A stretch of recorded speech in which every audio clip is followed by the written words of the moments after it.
Γεια παιδιά, και σήμερα θα ξανακάνουμε ένα ακόμα από τα λεπτά μας. Νομίζω ότι το πρώτο σας άρεσε. Εδώ είμαστε στο καφέ της Αγίας Μαρίνας,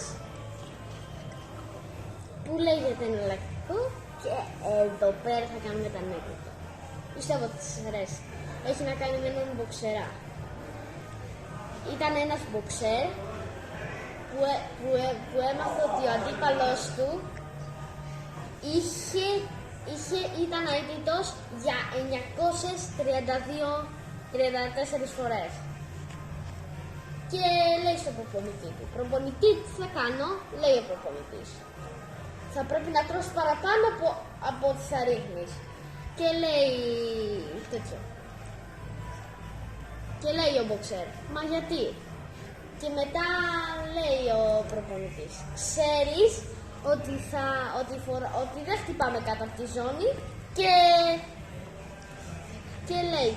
λέει ο μποξέρ, και μετά λέει ο προπονητής, σε αφορά στη ζώνη στο κούτελο. Αυτό ήταν το ανέκδοτο για σήμερα. Ελπίζουμε να σας άρεσε πάρα πολύ αυτό το ανέκδοτο. Και όπως σας ξαναλέω, άμα πετύχουμε όλη την εβδομάδα 100 likes, θα βγάλω ένα μυστικό βίντεο που θα σας αρέσει πάρα πολύ. Σας το υπόσχομαι.